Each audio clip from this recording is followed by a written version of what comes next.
xong để chiếng ấy xong tí được rú bóng ôn dương từng ọc nia bất kỳ squall nhom cho bà ấy ai chỉ biết say cứ bóng chỉ bật thăm nhom cả na sông cặp thoại bằng cùng cho phúc cả na chiêm cha chỉ tì group chakara năng sông group cho phúc còn na thập ở đấy nhiều chiết được nhiều anh ta đã chiết prom tiang của chiết bờ rót để bàn để chơi chủ room được trong cam một vị trí đi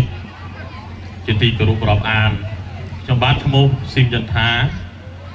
chiaไปជាបរិបទរស់នៅក្នុងភូមិដំណាក់ជាក្រុមភូមិស្រាយចិត្តស្រុកជុំគិរីខេត្តកំពត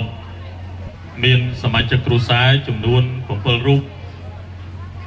គឺមនុស្សចាស់និងក្មេងថ្ងៃនេះខ្ញុំបាទមានកិត្តិយសដ៏ខ្ពង់ខ្ពស់ពីការស្មាន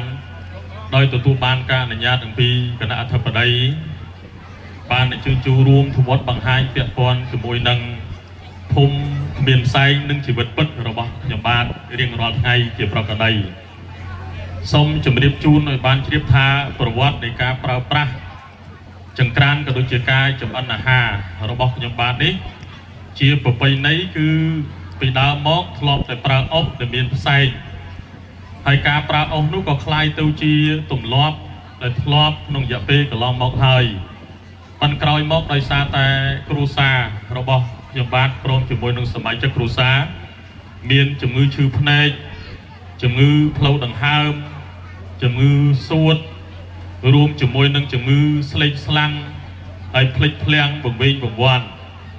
ទោះបីជាយ៉ាងនេះក៏ដោយក្នុងនាមខ្ញុំក៏បានធ្វើការបញ្ជូនគាត់ទៅព្យាបាលនៅគ្លីនិកឯកជនក៏ដូចជាមន្ទីរពេទ្យមួយចំនួនបានត្រឹមតែមួយធូប៉ុណ្ណោះហើយការឈឺនេះសោតទៀត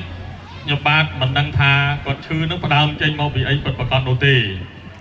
ទើបតែនៅក្នុងឆ្នាំ2024អង្គការ SNV បានអញ្ជើញខ្ញុំបាទចូលរួមដើម្បីធ្វើការស្ដាប់អំពីការផ្សព្វផ្សាយភូមិគ្មានផ្សែងដែលបានធ្វើការលើកឡើងថាការប្រើប្រាស់អុសនេះវាមានផលប៉ះពាល់ច្រើនវាមានការផលប៉ះពាល់ភ្នែកផងវាមានការប៉ះពាល់ដល់ផ្លូវដង្ហើមផងវាមានការប៉ះពាល់ដល់សួតផងវាមានការស្គមស្គាំងស្លេកស្លាំងរីងរៃជាពិសេសវង្វេងវង្វាន់ភ្លេចស្មារតីខ្ញុំក៏ចាប់ភ្នែកនឹកឃើញថាគ្រួសាររបស់ខ្ញុំក្នុងរយៈពេលកន្លងមកដែលមានជំងឺដូចអ្វីដែលជាការរៀបរាប់ពីខាងដើមនេះគឺផ្ដើមចេញមកអំពីការប្រើប្រាស់ចង្ក្រានមានផ្សែងពុលដូចជាការប្រើអុសហើយជាពិសេសនៅក្នុងរដូវវស្សាបងប្អូនប្រុសស្រីជ្រាបថាលំបាកក្នុងការបង្កាត់ភ្លើងខ្លាំងណាស់